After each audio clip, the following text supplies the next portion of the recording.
हाँ जी बेटे, कल की क्लास के अंदर आपने देखा सीगा माइक्रोब्स इन सीवेज ट्रीटमेंट। ठीक है, जिहदे अंदर आपने क्या सीगा सीवेज ट्रीटमेंट के अंदर जिहड़े माइक्रोब्स ने वो तीन तरह की ट्रीटमेंट है जिहड़ी आपां डिस्कस करते हैं। उसदे अंदर प्राइमरी ट्रीटमेंट, सेकेंडरी टैंक अपने को प्रेजेंट है, टर्शरी आपने क्या सीगा कि टर्शरी के अंदर कैमिकल ट्रीटमेंट होंगे। अगर सेकेंडरी तक ही अपना प्रोसेस ठीक हो जाता है, क्योंकि आप तो माइक्रोब्स का यूसेज कर रहे हैं ना, तो आप सेकेंडरी तक भी लीव कर सकते हैं। बट टर्शरी मैं तुहानू तां दसता कि अगर आपको होर क्लीनिंग ऑफ द वाटर चाहिए है तो आप उसके अंदर कैमिकल्स भी ऐड करके उन्होंने क्लीन ऑफ कर सकते हैं। अगला है अपने कोल आप, क्योंकि चैप्टर ही डिस्कस कर रहे हैं माइक्रोब्स इन ह्यूमन वेलफेयर, जिहदे अंदर आपने फर्स्ट क्लास के अंदर डिस्कस किया सीगा माइक्रोब्स इन डेली लाइफ, फिर अपने डिस्कस किया microbes in industrial life and microbes for the sewage treatment. आज बेटे आप करांगे microbes in the production of biogas. Microbes in production of biogas. सब तो पहले है बेटे बायोगैस हुंदी की है, विलेजेस के अंदर बहुत सक्सेसफुल स्कीम चल रही है बेटे, दैट इज द बायोगैस, जिहदे अंदर आपां वेस्ट नू माइक्रोब्स दे नाल ट्रीट करके मिथेन एंड कार्बन डाइऑक्साइड का मिक्सचर प्रिपेयर कर सकते हैं, जिहदी कॉस्ट एलपीजी दे नालों घट होगी। सेकेंड बेनिफिट की है, जो भी काओ डंग दे ऊपर ਜਿਹੜੇ मच्छर मक्खियां आके बैठते हैं जिन्हां दे नाल डिजीजेस हुंदियां ने, वो डिजीजेस दा लेवल है जिहड़ा वो भी डिक्रीज हो जाऊगा। तो पहला तो बायोगैस है कि that is a gas created from cow dung. ठीक है, काओ डंग या बफलो डंग जो भी वेस्ट है जिन्होंने आप गोबर कहने अपने कॉमन लैंग्वेज के अंदर, काओ डंग नू वाटर के नाल मिक्स करके एक स्लरी प्रिपेयर करते हैं। उस स्लरी नो माइक्रोब्स दे नाल ट्रीट किया जाता है, माइक्रोब्स उस जगह ते प्रेजेंट होंदे ने। माइक्रोब्स की करते ने उस जगह ते कार्बन इनू खा के इहदे अंदर जो भी वेस्ट मटीरियल जो कि उन्हां लई एज अ फूड है, वो कार्बन डाइऑक्साइड एंड मिथेन है जिहड़ा इह जनरेट करते हैं। इनू खादी उद्योग के अंदर भी लिया जाता है। विलेजेस के अंदर बहुत सक्सेसफुली गोबर गैस प्लांट्स ने जिहड़े वो चल रहे ने, जिहदे नाल अपने कोल की है लो कॉस्ट के अंदर जिहड़ा है गैस वो प्रिपेयर हुंदी है फॉर द फ्यूल पर्पसेस। ठीक है, इहदे अंदर हुंदा की है एक बेटे फर्स्ट इहदे अंदर जिहड़ा टैंक है ओदे तीन पार्ट्स हुंदे ने। फर्स्ट पार्ट है जिहड़ा इहदे अंदर शायद तुसीं देखिया होगा दो तरह के मैनुअल ते मोटर दे नाल इहदे अंदर वाटर ते काओ डंग नू ऐड करके इस जगह ते इत्थे एक रोटर लग्या होया हुंदा है, और रोटर हाथ नाल घुमाना पैंदा है, या कई बार कई जगह ते जिहड़ा है वो मशीन दे नाल भी कनेक्टेड हुंदा है। ये rotor cow dung and water नू मिक्स कर दिंदा है, जिहड़ा मैं पहले दस्सिया that will turn out to be slurry। इस slurry नू आपां इहदे अंदर सेकंड चैम्बर है जिहड़ा इहनू आपां कहंदे हैं डाइजेस्टर, जिहदे अंदर माइक्रोब्स इस दे ऊपर इस slurry दे ऊपर एक्ट करनगे। इहदे ऊपर पाइपलाइन लगी हुई हुंदी है, जिहड़ी गैस क्रिएट हुंदी है वो ऊपरले चैम्बर दे अंदर चली जाती है, इस जगह ते आ जाती है। ठीक है, नीचे माइक्रोब्स ने जेड़े उस स्लरी के ऊपर एक्ट करनगे, उस स्लरी नू खा खा के की करनगे, स्लरी के अंदर जो भी वेस्ट मटीरियल है उन्होंने ईट करनगे एंड इन टर्न वो carbon dioxide and methane create करनगे, जिन्हों आप पाइपलाइन दे नाल, दिस इज द पाइपलाइन जो कि लोकां दे घरां दे नाल कनेक्टेड हुंदी है, किचन्स दे नाल ही डायरेक्टली कनेक्टेड हुंदी है। तो दैट इज ए पाइपलाइन। इत्थे अपने कोल मिक्सचर ऑफ जिहड़ा है गैसेस क्रिएट हुंदा है फ्रॉम द स्लरी। जो इहदे चों वेस्ट क्रिएट हुंदा है ओनू एक थर्ड टैंक दे नाल लगा दिंदे हैं, जिन्हों इन दी फॉर्म ऑफ मैन्योर खेतां दे अंदर यूटिलाइज किया जाता है। ठीक है, तो पेपर दे अंदर एक तुहानू डायग्राम आंदी है, तुहानू लिखिया हुंदा है ए बी एंड सी। जिहड़ा अपने कोल चैम्बर ए है बेटे ओदे अंदर ओनू आपां कहंदे आ इनलेट। ठीक है, दिस इज द इनलेट जिहदे अंदर काउ डंग एंड वाटर ਨੂੰ ਮਿਕਸ ਕਰਕੇ स्लरी बनाया जाता है। They will ask you what do you mean by B?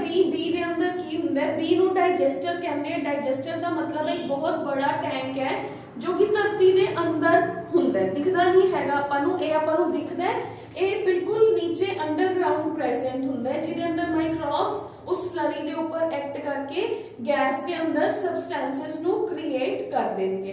Third अपने कोल की है बेटे जो वेस्ट क्रिएट होंगे वो थर्ड टैंक जेड़ा कि अपना आउटलेट हो गया, ठीक है। एक आउटलेट है पाइपलाइन, एक आउटलेट है अपने कोल दैट इज द स्लज जिन्हों आप कहने हैं again in this way also अपन कहने हैं दैट इज द आउटलेट या जिहदे अंदर स्लज है जिहड़ी ਉਹ ਕਲੈਕਟ ਹੋ ਕੇ ਆ ਜਾਂਦੀ ਹੈ। ਕਲੀਅਰ?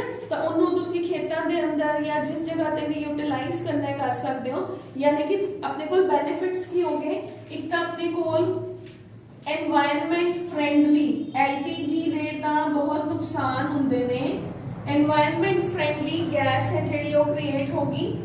लो कॉस्ट ਦੇ ਅੰਦਰ वेस्ट ਤੋਂ ਹੀ ਇਹ ਗੈਸ ਹੈ ਜਿਹੜੀ ਉਹ ਕ੍ਰੀਏਟ ਹੋਈ ਜਾ ਰਹੀ ਹੈ। ਜਿਹੜੀਆਂ ਕਾਊ ਡੰਗ ਦੇ ਨਾਲ ਡਿਜ਼ੀਜ਼ਸ ਹੁੰਦੀਆਂ ਸੀਗੀਆਂ ਉਹ ਡਿਜ਼ੀਜ਼ਸ ਨੂੰ ਆਪਾਂ ਪ੍ਰੀਵੈਂਟ ਕਰ ਸਕਦੇ ਹਾਂ, ਠੀਕ ਹੈ। ਐਂਡ ਇਹ ਜਿਹੜੇ ਵਿਲੇजेस ਨੇ ਉਹਨਾਂ ਦੇ ਅੰਦਰ ਜਿਹੜੀ ਗੈਸ ਦੀ ਸਪਲਾਈ ਹੈ ਕੰਟੀਨਿਊਸ ਉਹ ਦਿੰਦਾ ਹੈ। ਹੁਣ ਇਹ ਗਰਮੀਆਂ ਦੇ ਅੰਦਰ ਇਹਦਾ ਡਰਾਬੈਕ ਕੀ ਹੈ, ਇਹਦਾ ਡਿਸਐਡਵਾਂਟੇਜ ਕੀ ਹੈ? ਇਹ ਗਰਮੀਆਂ ਦੇ ਅੰਦਰ ਤਾਂ ਕਿਉਂਕਿ ਮਾਈਕਰੋਬਸ ਨੂੰ ਆਪਟੀਮਮ ਟੈਂਪਰੇਚਰ ਮਿਲਦਾ ਹੈ ਧਰਤੀ ਦੇ ਅੰਦਰ, ਉਹ ਆਪਣਾ ਕੰਮ ਕਰਦੇ ਰਹਿੰਦੇ ਹੈ। ਪਰ ਸਰਦੀਆਂ ਦੇ ਅੰਦਰ ਆਪਾਂ ਕਹਿੰਦੇ ਹਾਂ ਕਿ ਮਾਈਕਰੋਬਸ ਆਪਾਂ ਫ੍ਰਿਜ ਦੇ ਅੰਦਰ ਮਟੀਰੀਅਲਸ ਰੱਖਦੇ ਹਾਂ, ਫ੍ਰਿਜ ਦੇ ਅੰਦਰ ਕੀ ਹੈ ਮਾਈਕਰੋਬਸ ਦੀ ਐਕਟੀਵਿਟੀ ਸਲੋ ਡਾਊਨ ਹੋ ਜਾਂਦੀ ਹੈ, ਇਹ ਵੀ ਸਰਦੀਆਂ ਦੇ ਅੰਦਰ ਸਲੋ ਡਾਊਨ ਹੋ ਜਾਂਦੇ ਆ, ਠੀਕ ਹੈ। ਇਹੀ ਇਹਦੀ ਇੱਕ ਡਿਸਐਡਵਾਂਟੇਜ ਆਪਾਂ ਕਹਿ ਸਕਦੇ ਹਾਂ। ਕਲੀਅਰ? ਤਾਂ ਆਪਣੇ ਕੋਲ ਕੀ ਹੈ ਬੇਟੇ ਬਾਇਓਗੈਸ ਦੇ ਅੰਦਰ ਕੀ ਹੈ? Biogas is a mixture of the gases produced from the degradable organic matter by the activity of the various bacteria, ठीक है। various bacterias ने काउ डंग ਦੇ ਉੱਪਰ ਐਕਟ ਕੀਤਾ ਤੇ ਉਹਨੂੰ ਗੈसेस ਦੇ ਅੰਦਰ ਕਨਵਰਟ ਕਰਤਾ। ਹੁਣ ਇਹ microbes involved in the biogas production, ਕਿਹੜੇ ਮਾਈਕਰੋਬਸ ਇਨਵੋਲਵਡ ਨੇ?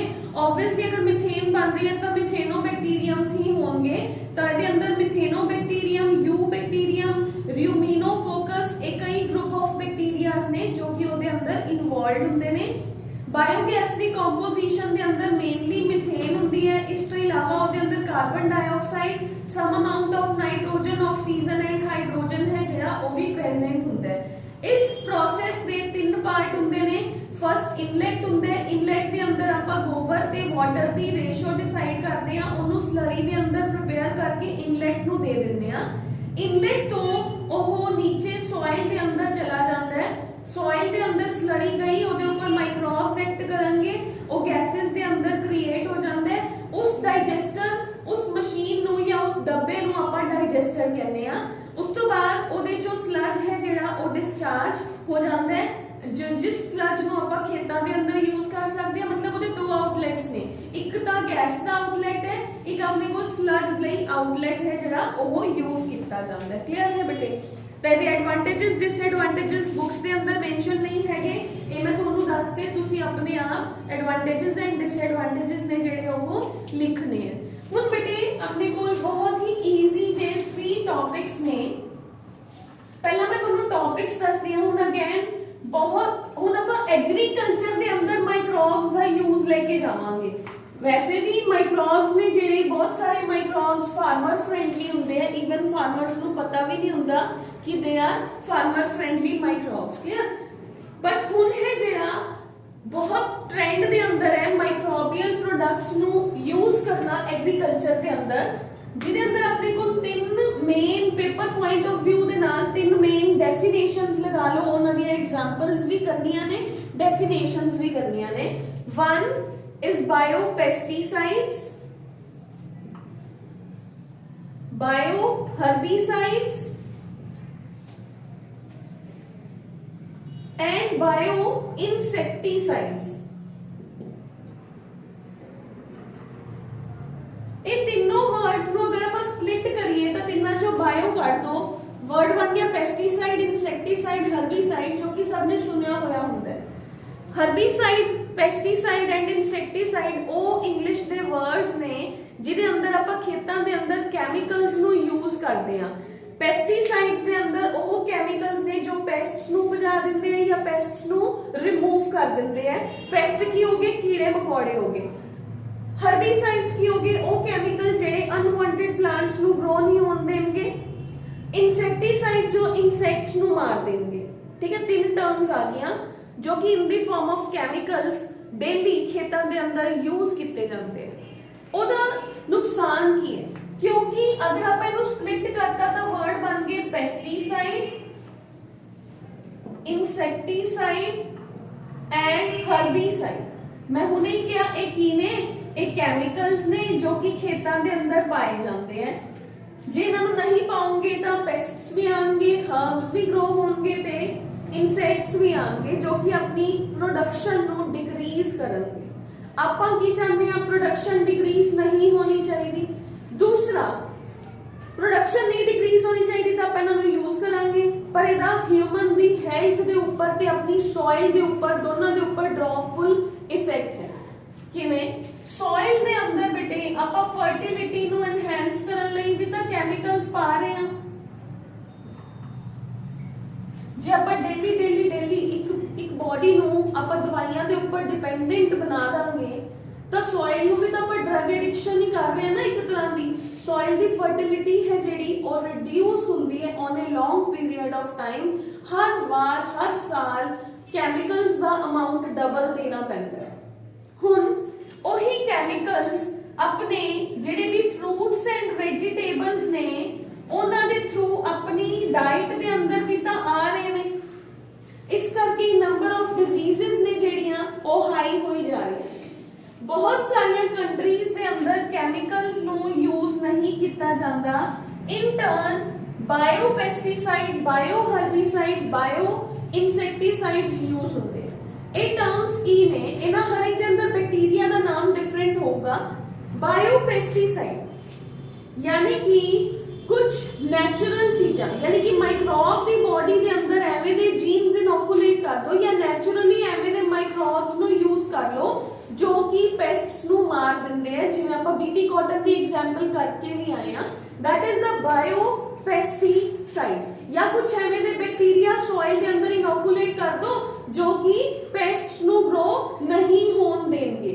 ਠੀਕ ਹੈ, ਇਹਨਾਂ ਦੇ ਕਲਚਰਸ ਐਗਰੀਕਲਚਰ ਯੂਨੀਵਰਸਿਟੀ ਜਾਂ ਬਹੁਤ ਸਾਰੀਆਂ ਸਾਈਟਸ ਤੇ ਅਵੇਲੇਬਲ ਵੀ ਹੁੰਦੇ ਨੇ। ਕਲਚਰ ਦਾ ਮਤਲਬ ਕੀ ਹੈ? ਤੁਹਾਨੂੰ ਨੰਬਰ ਆਫ ਬੈਕਟੀਰੀਆਜ਼ ਮਿਲਦੇ ਨੇ, ਉਹਨੂੰ ਤੁਸੀਂ ਸੋਇਲ ਦੇ ਅੰਦਰ ਇਨੋਕੂਲੇਟ ਕਰਨਾ ਹੁੰਦਾ ਹੈ, ਪਰ ਉਹ ਹਜੇ ਤੱਕ ਬਹੁਤ ਮਹਿੰਗਾ ਹੈ। ਇਸ ਕਰਕੇ ਫਾਰਮਰ ਇਹਦੇ ਕੰਪੈਰੀਜ਼ਨ 'ਚ ਇਹ ਸਸਤਾ ਪੈਂਦਾ ਹੈ। ਇਸ ਕਰਕੇ ਫਾਰਮਰਸ ਇਹਨੂੰ ਜ਼ਿਆਦਾ ਪ੍ਰੈਫਰ ਕਰਦੇ ਇੰਡੀਆ ਦੇ ਅੰਦਰ rather than using this practice. But ਅਗਰ on a long period of time ਅਗਰ ਆਪਾਂ ਬਾਇਓ ਪੈਸਟੀਸਾਈਡ, ਬਾਇਓ ਹਰਬੀਸਾਈਡ ਤੇ ਬਾਇਓ ਇਨਸੈਕਟੀਸਾਈਡਸ ਮਤਲਬ ਮਾਈਕਰੋਬਸ ਨੂੰ ਯੂਜ਼ ਕਰਨਾ ਸਟਾਰਟ ਕਰਤਾ ਤਾਂ ਆਪਣੇ ਕੋਲ ਐਗਰੀਕਲਚਰ ਜਿਹੜੀ ਹੈ that will become more easier and more comfortable। ठीक है, ਤਾਂ ਆਪਣੇ ਕੋਲ ਆ ਗਿਆ ਬੇਟੇ ਬਾਇਓ ਪੈਸਟੀਸਾਈਡ। ਤਾਂ ਫਰਸਟ ਵਰਡ ਹੈ ਪੈਸਟੀਸਾਈਡ। ਕੀ ਹੁੰਦੇ ਨੇ? ਉਹ ਕੈਮੀਕਲ ਸਬਸਟੈਂਸਸ ਜਿਹੜੇ ਪੈਸਟਸ ਨੂੰ ਰਿਮੂਵ ਕਰਨ ਲਈ ਯੂਜ਼ ਹੁੰਦੇ ਨੇ, ਜਿਹਦੇ ਅੰਦਰ ਹਰਬੀਸਾਈਡ, ਫੰਗੀਸਾਈਡ, ਇਨਸੈਕਟੀਸਾਈਡ, ਨਿਮੈਟੀਸਾਈਡ ਇਹ ਸਬਸਟੈਂਸਸ ਨੇ ਜਿਹੜੇ ਯੂਜ਼ ਹੁੰਦੇ ਨੇ।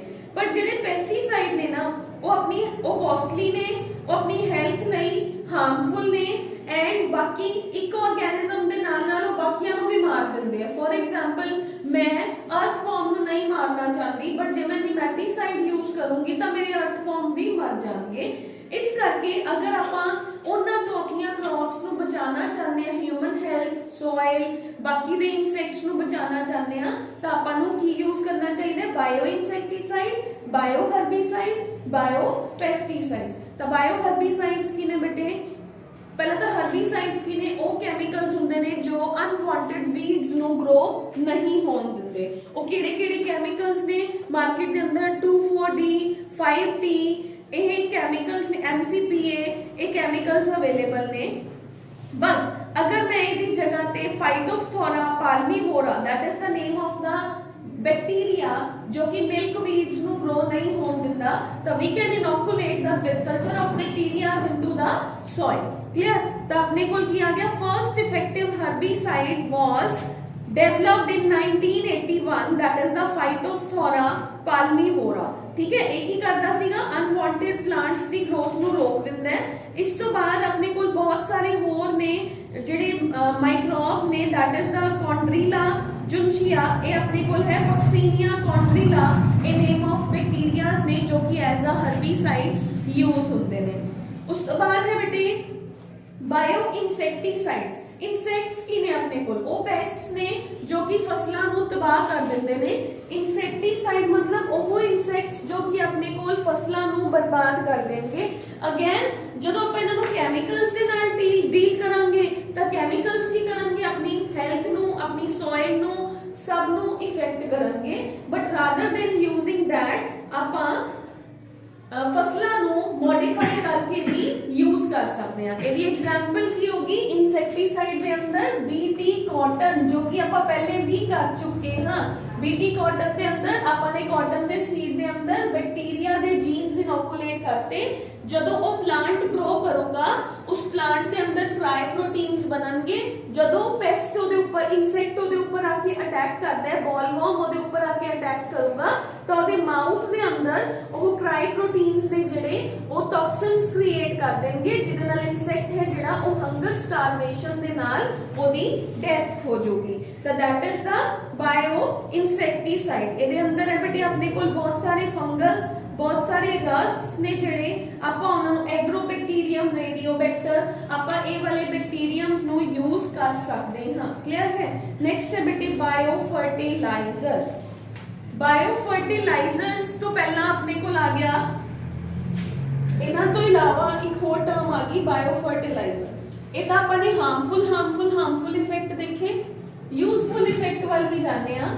ਬਾਇਓ ਫਰਟੀਲਾਈਜ਼ਰ, बायो फर्टिलाइजर ਨੂੰ ਅਗੇਨ ਸਪਲਿਟ ਕਰ ਦੋ ਕੀ ਬਣ ਗਿਆ ਬਾਇਓ ਐਂਡ ਫਰਟੀਲਾਈਜ਼ਰ। ਫਰਟੀਲਾਈਜ਼ਰ ਕੀ ਹੁੰਦੇ ਨੇ, ਉਹ ਕੈਮੀਕਲਸ ਜਿਹੜੇ ਸੋਇਲ ਦੀ ਫਰਟੀਲਿਟੀ ਨੂੰ ਐਨਹਾਂਸ ਕਰਨਗੇ but in a long run ਉਹ ਸੋਇਲ ਦੀ ਪੋਟੈਂਸ਼ੀਅਲ ਨੂੰ ਡਿਕਰੀਜ਼ ਕਰ ਦੇਣਗੇ। They are called as the fertilisers. ਹੁਣ ਮੰਨ ਲਓ ਆਪਣੇ ਕੋਲ ਤੁਸੀਂ ਲੋਅਰ ਕਲਾਸਿਸ ਚ ਪੜ੍ਹ ਕੇ ਆਏ ਹੋ, ਮੈਨਿਓਰਸ ਪੜ੍ਹ ਕੇ ਆਏ ਹੋ। ਮੈਨਿਓਰ ਕੀ ਹੁੰਦਾ, ਜਿਹੜਾ ਕਾਊ ਡੰਗ ਤੋਂ ਪ੍ਰਿਪੇਅਰ ਹੁੰਦਾ ਹੈ। ਇਸ ਤੋਂ ਇਲਾਵਾ ਆਪਣੇ ਕੋਲ ਕੁਝ ਕੈਮੀਕਲਸ ਵੀ ਪ੍ਰੈਜ਼ੈਂਟ ਹੁੰਦੇ ਨੇ, ਉਹ ਆਪਾਂ ਆਪਣੇ ਖੇਤਾਂ ਦੇ ਅੰਦਰ ਯੂਟਿਲਾਈਜ਼ ਕਰਦੇ ਹਾਂ। ਠੀਕ ਹੈ। ਤਾਂ ਆਪਣੇ ਕੋਲ ਹੈ ਬੇਟੇ ਬਾਇਓ ਫਰਟੀਲਾਈਜ਼ਰ ਦੇ ਅੰਦਰ ਕੰਪੋਸਟ ਹੈ, ਫਾਰਮ ਯਾਰਡ ਮੈਨਿਓਰ ਹੈ, ਗ੍ਰੀਨ ਮੈਨਿਓਰ ਹੈ, ਬਟ ਉਹ ਇੰਨੀ ਹਾਈ ਅਮਾਉਂਟ ਦੇ ਅੰਦਰ ਪ੍ਰੋਡਿਊਸ ਨਹੀਂ ਕਰ ਸਕਦੇ। ਇਸ ਕਰਕੇ ਅਗਰ ਆਪਾਂ ਮਾਈਕਰੋਬਸ ਨੂੰ ਖੇਤਾਂ ਦੇ ਅੰਦਰ ਯੂਜ਼ ਕਰੀਏ for the NPKs, nitrogen phosphorus fertilisers the farm ਦੇ ਅੰਦਰ, ਤਾਂ ਆਪਣੇ ਕੋਲ ਸੋਇਲ ਦਾ ਪੋਟੈਂਸ਼ੀਅਲ ਵੀ ਇਨਕਰੀਜ਼ ਹੋਊਗਾ, ਫਸਲ ਦਾ ਪੋਟੈਂਸ਼ੀਅਲ ਵੀ ਇਨਕਰੀਜ਼ ਹੋਊਗਾ, ਸੋਇਲ ਦੀ ਜਿਹੜੀ ਫਰਟੀਲਿਟੀ ਹੈ ਉਹ ਨੈਚੁਰਲੀ ਐਨਹਾਂਸ ਹੋਊਗੀ। ਠੀਕ ਹੈ। ਤਾਂ ਫਾਰਮ ਯਾਰਡ ਮੈਨਿਓਰ ਕੀ ਹੁੰਦੇ ਜੋ ਕਿ ਖੇਤਾਂ ਦੇ ਅੰਦਰ ਆਰਗੈਨਿਕ ਕੰਪਲੈਕਸਸ ਤੋਂ ਤਿਆਰ ਕੀਤੀ ਜਾਂਦੀ ਹੈ। ਕੰਪੋਸਟ ਕੀ ਹੁੰਦਾ ਜੋ ਕਿ ਕਾਊ ਡੰਗ ਤੋਂ ਪ੍ਰਿਪੇਅਰ ਕੀਤਾ ਜਾਂਦਾ ਹੈ। ਠੀਕ ਹੈ। And third one is the green manure ਜੋ ਕਿ ਗਲੇ ਸੜੇ ਪੱਤਿਆਂ ਤੋਂ ਪ੍ਰਿਪੇਅਰ ਕੀਤਾ ਜਾਂਦਾ ਹੈ, ਬਟ ਇਹ ਹਾਈ ਅਮਾਉਂਟ ਦੇ ਅੰਦਰ ਪ੍ਰੋਡਿਊਸ ਨਹੀਂ ਹੁੰਦੇ। ਇਸ ਕਰਕੇ ਆਪਾਂ ਇਹਨਾਂ ਨੂੰ ਖੇਤਾਂ ਦੇ ਅੰਦਰ ਯੂਜ਼ ਤਾਂ ਕਰਦੇ ਹਾਂ ਬਟ ਉਹ ਪੋਟੈਂਸ਼ੀਅਲ ਨਹੀਂ ਦੇ ਪਾਉਂਦੇ। ਇਹ ਆਪਣਾ ਪੋਟੈਂਸ਼ੀਅਲ ਉਨਾ ਹੀ ਦੇਣ ਜਿੰਨਾ ਇੱਕ ਕੈਮੀਕਲ ਫਰਟੀਲਾਈਜ਼ਰ ਦਿੰਦਾ ਹੈ। ਤਾਂ ਉਹਦੇ ਲਈ ਆਪਾਂ ਨੂੰ micro phosphorus fertiliser, nitrogen phosphorus ਜਿਹੜੇ ਨੇ ਨਾਈਟ੍ਰੋਜਨ ਬੈਕਟੀਰੀਆਜ਼ ਨੇ ਜਿਹੜੇ ਜਿਹਦੇ ਅੰਦਰ ਆਪਣੇ ਕੋਲ ਆ ਗਿਆ ਐਜ਼ੋਟੋਬੈਕਟਰ।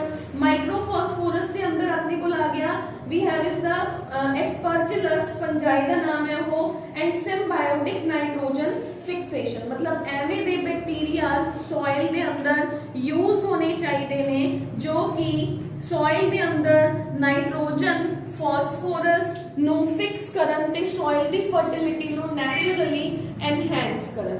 ਠੀਕ ਹੈ। ਇਹਦੇ ਅੰਦਰ ਕੁਝ ਬੈਕਟੀਰੀਆਜ਼ ਨੇ ਬੇਟੇ ਆਪਣੇ ਕੋਲ ਸਿੰਬਾਇਓਟਿਕ ਬੈਕਟੀਰੀਆਜ਼ ਵੀ ਹੁੰਦੇ ਨੇ ਜਿਹਦੇ ਅੰਦਰ ਫੰਜਾਈ ਤੇ ਕੁਝ ਹੋਰ ਬੈਕਟੀਰੀਆਜ਼ ਆਪਸ ਐਸੋਸੀਏਸ਼ਨ ਬਣਾ ਕੇ ਵੀ ਰਹਿੰਦੇ ਆ। ਫੰਜਾਈ ਵੀ ਸੋਇਲ ਲਈ ਬੈਨੀਫੀਸ਼ੀਅਲ ਹੈ, ਐਲਗੀ ਵੀ ਬੈਨੀਫੀਸ਼ੀਅਲ ਹੈ, ਦੋਨੋਂ ਹੀ ਆਪਣੇ ਆਪਣੇ ਸਪਲੀਮੈਂਟਸ ਨੇ ਜਿਹੜੇ ਉਹ ਸੋਇਲ ਨੂੰ ਦੇ ਰਹੇ ਨੇ। ਤਾਂ ਸਿੰਬਾਇਓਟਿਕ ਦੇ ਅੰਦਰ ਦੋ ਨੇ, ਐਕਟੋਮਾਈਕੋਰਾਈਜ਼ਾ, ਐਂਡੋਮਾਈਕੋਰਾਈਜ਼ਾ। ਅਗਰ ਆਪਣੇ ਕੋਲ ਕੋਈ ਫੰਜਾਈ ਹਾਇਰ ਪਲਾਂਟ ਦੀਆਂ ਰੂਟਸ ਦੇ ਅੰਦਰ ਰਹੇ ਤੇ ਉਹਨੂੰ ਬੈਨੀਫਿਟ ਦੇ ਉਹ ਐਂਡੋ ਹੁੰਦਾ ਹੈ।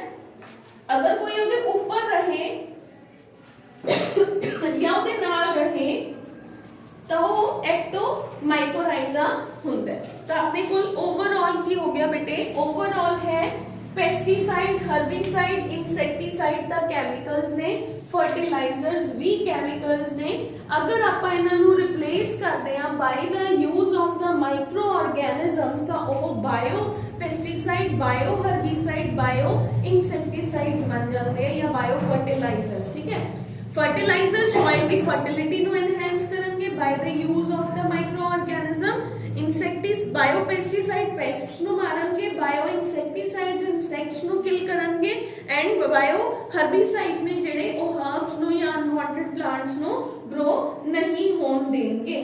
ਟਾਈਪਸ ਆਫ ਬਾਇਓ ਫਰਟੀਲਾਈਜ਼ਰਸ ਨੇ ਬੇਟੇ ਨਾਈਟ੍ਰੋਜਨ ਫਿਕਸਿੰਗ ਬੈਕਟੀਰੀਆ, ਉਸ ਤੋਂ ਬਾਅਦ ਹੈ symbiotic bacteria, microphosphorus bacteria, loose association of the bacteria with the soil, azolla anabaena bacteria. ਇਹਦੇ ਅੰਦਰ ਬੇਟੇ ਮੈਂ ਤੁਹਾਨੂੰ ਹੈਡਿੰਗਸ ਤਾਂ ਦੱਸੀਆਂ ਨੇ, ਤੁਹਾਨੇ ਸਿਰਫ ਹੈਡਿੰਗਸ ਰੀਡ ਕਰਨੀਆਂ ਨੇ ਤੇ ਮਾਈਕਰੋਬਸ ਦੇ ਨਾਮ ਯਾਦ ਕਰਨੇ ਨੇ। ਠੀਕ ਹੈ, ਕਿ ਜਿਹੜੇ ਨਾਈਟ੍ਰੋਜਨ ਫਿਕਸਰਸ ਨੇ ਉਹ ਸੋਇਲ ਨੂੰ ਨਾਈਟ੍ਰੋਜਨ ਦੇ ਰਹੇ ਆ ਤਾਂ name of bacteria is this anabaena. ਠੀਕ ਹੈ, ਮਾਈਕਰੋਫਾਸਫੋਰਸ मतलब वो फास्फोरस दे रहे हैं सॉइल ਨੂੰ ਤਾਂ ਉਸ ਬੈਕਟੀਰੀਆ ਦਾ ਨਾਮ ਹੈ ਐਸਪਰਜਿਲਸ। ਠੀਕ ਹੈ, ਫਿਨੋਮੇਨਨ ਤਾਂ ਤੁਹਾਨੂੰ ਸਮਝ ਆ ਹੀ ਗਿਆ। ਫਿਨੋਮੇਨਨ ਦਾ ਮਤਲਬ ਕੀ ਹੈ, ਸੋਇਲ ਦੇ ਅੰਦਰ ਬੈਕਟੀਰੀਆਸ ਇਨੋਕੂਲੇਟ ਕਰਦੇ ਨੇ।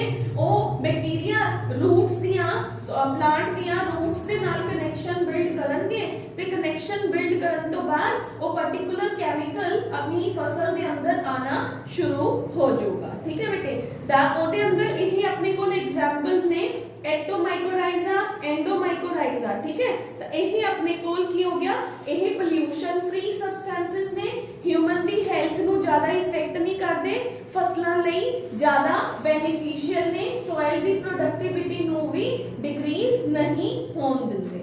क्लियर है बेटे, तो नैचुरल लेवल ते अपने कोल की कर रहे हुंदे ने, नैचुरल लेवल ते they are increasing the microbes in the और they are increasing the substances which are required for the growth of the crops they are adding in। मतलब ਆਪਾਂ ਨੂੰ ਕੈਮੀਕਲਸ ਯੂਜ਼ ਕਰਨ ਦੀ ਜ਼ਰੂਰਤ ਨਹੀਂ ਹੈ ਜਿਹਦਾ ਹਿਊਮਨ ਦੀ ਹੈਲਥ ਦੇ ਉੱਪਰ ਜਾਂ ਆਪਣੇ ਸੋਇਲ ਦੇ ਉੱਪਰ ਜਾਂ ਆਪਣੇ এনवायरमेंट ਦੇ ਉੱਪਰ ਹਾਰਮਫੁਲ ਇਫੈਕਟ ਹੈ। ਦੇਖੋ ਸਿੱਧੀ ਜੀ ਗੱਲ ਹੈ, ਜਿਹੜਾ ਕੈਮੀਕਲ ਹੈ ਉਹ ਕੀ ਕਰੂਗਾ, ਅਗਰ ਆਪਾਂ ਸਪਰੇ ਕਰ ਰਹੇ ਹਾਂ ਪੈਸਟੀਸਾਈਡ ਨੂੰ ਸਪਰੇ ਕਰ ਰਹੇ ਹੋ ਤਾਂ ਉਹਦੇ ਫਿਊਮਸ ਸਰਾਊਂਡਿੰਗਸ 'ਚ ਵੀ ਜਾਣਗੇ, ਉਹ ਆਪਾਂ ਨੂੰ ਰੈਸਪੀਰੇਟਰੀ ਟਰੈਕ ਦੀਆਂ ਡਿਜ਼ੀਜ਼ਸ, ਫੀਵਰ, ਕੋਈ ਵੀ ਹੋਰ ਡਿਜ਼ੀਜ਼। ਦੇਖੋ ਜਿਹੜੇ ਬੱਚੇ ਸਪਰੇ ਕਰਦੇ ਆ, ਜਿਹੜੇ ਫਾਰਮਰਸ ਸਪਰੇ ਕਰਦੇ ਨੇ ਖੇਤਾਂ ਦੇ ਅੰਦਰ, ਉਹਨਾਂ ਨੂੰ ਕਦੇ ਪੁੱਛ ਕੇ ਦੇਖਿਓ ਕਿੰਨੀਆਂ ਹੈਲਥ ਇਸ਼ੂਜ਼ ਨੇ ਜਿਹੜੇ ਉਹਨਾਂ ਨੂੰ ਹੁੰਦੇ ਆ, ਉਹਨਾਂ ਨੂੰ ਕਿੰਨੇ ਉਹਨਾਂ ਦੇ ਹੱਥ ਵੀ ਖਰਾਬ ਹੁੰਦੇ ਆ, ਉਹਨਾਂ ਨੂੰ ਅੰਦਰ ਵੀ ਫਿਊਮਸ ਜਾਂਦੇ ਆ, ਉਹਨਾਂ ਨੂੰ ਵੀ ਪ੍ਰੋਪਰ ਮਾਸਕ ਲਗਾ ਕੇ ਜਿਹੜਾ ਹੈ ਫਿਊਮੀਗੇਸ਼ਨ ਕਰਨੀ ਪੈਂਦੀ ਹੈ ਫਸਲਾਂ ਦੇ ਉੱਪਰ। ਤਾਂ ਇਹ ਇਹਨਾਂ ਦੇ ਹਾਰਮਫੁਲ ਇਫੈਕਟਸ ਨੇ। यूजफुल इफेक्ट्स की हो गए, अगर आप माइक्रोब्स नु फार्मर फ्रेंड बना लांगे तो अपने को 4 पर्पस ने जेड़े ये सॉल्व हो जाएंगे।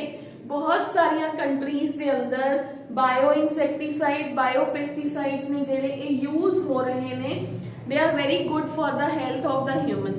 ते बहुत सारिया कंट्रीज दे अंदर हजे भी, फॉर एग्जांपल अपनी कंट्री लगा लो, chemicals are used day by day on an increasing amount. इस करके हेल्थ डिजास्टर्स ने जेड़े वो डे बाय डे इंक्रीज हो ही जा रहे हैं। ठीक है बेटे, तो ये अपना चैप्टर इन्ना ही है। ਇਹਦੇ ਅੰਦਰ ਜਿਹੜੇ ਤੁਹਾਡੇ एंडोमाइकोराइजा, एक्टोमाइकोराइजास ने, ਉਹਨਾਂ ਦਾ ਮਤਲਬ ਹੁੰਦਾ ਹੈ, ਤੁਸੀਂ ਕਲਾਸ +1 ਚ ਵੀ ਪੜ੍ਹ ਕੇ ਆਏ ਹੋ ਤਾਂ ਮੈਂ ਥੋੜਾ ਬਰੀਫ ਚ ਚੱਲ ਗਈ। ਮਾਈਕੋਰਾਈਜ਼ਾ ਕੀ ਹੁੰਦਾ ਹੈ? ਮਾਈਕੋਰਾਈਜ਼ਾ ਹੁੰਦਾ ਹੈ ਜਦੋਂ ਫੰਜਾਈ ਦਾ, ਪਹਿਲਾਂ ਤਾਂ ਸਿੰਬਾਇਓਟਿਕ ਦੁਬਾਰਾ ਸਮਝ ਲਓ, ਸਿੰਬਾਇਓਟਿਕ ਉਹ ਐਸੋਸੀਏਸ਼ਨ ਹੁੰਦੀ ਹੈ ਜਿਹਦੇ ਅੰਦਰ ਦੋ ਆਰਗੈਨਿਜ਼ਮਸ ਨੇ, ਦੋਨੋਂ ਇੱਕ ਦੂਜੇ ਨੂੰ ਮਿਊਚੁਅਲੀ ਬੈਨੀਫਿਟ ਕਰ ਰਹੇ ਨੇ। ਠੀਕ ਹੈ, ਫॉर एग्जांपल ਲਾਈਕਨਸ ਆਪਾਂ +1 ਚ ਪੜ੍ਹ ਕੇ ਆਏ ਆ। ਲਾਈਕਨਸ ਕੀ ਹੁੰਦੇ ਨੇ? ਐਲਗੀ ਤੇ ਫੰਜਾਈ ਦਾ ਮਿਊਚੁਅਲ ਰਿਲੇਸ਼ਨਸ਼ਿਪ ਹੁੰਦਾ ਹੈ। ਐਲਗੀ ਫੰਜਾਈ ਨੂੰ ਫੂਡ ਦਿੰਦੀ ਹੈ, ਫੰਜਾਈ ਐਲਗੀ ਨੂੰ ਸ਼ੈਲਟਰ ਦੇ ਰਹੀ ਹੈ। ਉਹ ਸਿੰਬਾਇਓਟਿਕ ਰਿਲੇਸ਼ਨਸ਼ਿਪ ਹੈ, ਦੋਨੋਂ ਇੱਕ ਦੂਜੇ ਨੂੰ ਮਿਊਚੁਅਲੀ बेनिफिट कर रहे ने, that is called as the symbiotic relationship. दूसरा होता है माइकोराइजा। ठीक है, माइकोराइजियल रिलेशनशिप। ਇਹਦੇ ਅੰਦਰ ਕੀ ਹੁੰਦਾ ਬੇਟੇ, ਜਦੋਂ ਰੂਟਸ ਆਫ ਹਾਇਰ ਪਲਾਂਟਸ ਦੇ ਨਾਲ ਫੰਜਾਈ ਐਸੋਸੀਏਟ ਹੋ ਜਾਏ, ਫੰਜਾਈ ਉਹਨੂੰ ਬੈਨੀਫਿਟ ਕਰੇ, ਫੰਜਾਈ ਉਹਦੀ ਬੋਡੀ ਦੇ ਅੰਦਰ ਜੋ ਵੀ ਸਬਸਟੈਂਸਸ ਨੇ ਉਹਨਾਂ ਨੂੰ ਇਨੋਕੂਲੇਟ ਕਰੇ। ਇਹ ਵੀ ਦੋ ਤਰ੍ਹਾਂ ਦਾ ਹੈ, एंडोमाइकोराइजा एंड एक्टोमाइकोराइजा। एंडो मतलब बॉडी दे अंदर, रूट दे अंदर रह रहे हैं, एक्टो मतलब रूट दे बाहर एसोसिएशन है। क्लियर। तो काम सारे यही कर रहे बेटे, मेन बेसिक ਜਿਹੜੇ ਆਪਣੇ ਕੋਲ फार्मर फ्रेंडली फर्टिलाइजर्स ने उन्होंने NPKs कहते ने, नाइट्रोजन फास्फोरस पोटेशियम। यही बैक्टीरियाज खेतों के अंदर यूज किए जाते हैं जो कि नाइट्रोजन रिलीज करन, फास्फोरस रिलीज करन एंड पोटेशियम रिलीज करन। इन्हां तिन्नां दे ही माइक्रोब्स दे तुसी नाम याद करने हैं। नाइट्रोजन दे तो तुसी 7वीं 8वीं क्लास तो पढ़ते आ रहे हो, एनाबीना राइजोबियम 2 याद कर लो, ठीक है। फास्फोरस के अंदर एस्परजिलस कर लो, माइक्रोफॉस्फोरस कहते हैं। पोटेशियम का बैक्टीरिया तुसी देख लियो बुक चो, मैंने मेरे दिमाग च नहीं हैगा इस टाइम। तो पोटेशियम का बैक्टीरिया है जिहड़ा वो तुसी क्रैम कर लियो कि केड़ा बैक्टीरिया पोटेशियम नु इनोकुलेट करता है। Basically paper point of view दे नाल तुहानू डेफिनेशन ते एग्जांपल्स 4 चीजां दियां। What are biopesticides, give example. What are bioherbicides? Give example. And what are the bioinsecticides and biofertilizers? Give example. What are their useful effects and what are their harmful effects on the health of the human? ਹੁਣ ਆਪਣੇ ਇਹ ਦੋ ਜਿਹੜਾ chapter ਹੈ finish of ਹੋ ਗਿਆ। ਇਸ ਤੋਂ ਬਾਅਦ ਆਪਾਂ ਬਾਇਓਟੈਕਨੋਲੋਜੀ ਸ਼ੁਰੂ ਕਰਾਂਗੇ। ਇਹਨਾਂ ਦੋਨੋਂ ਚੈਪਟਰਸ ਦੇ ਨੋਟਸ ਮੈਂ ਤੁਹਾਨੂੰ in 1 or 2 days Monday तक I will provide you with the notes, ठीक है।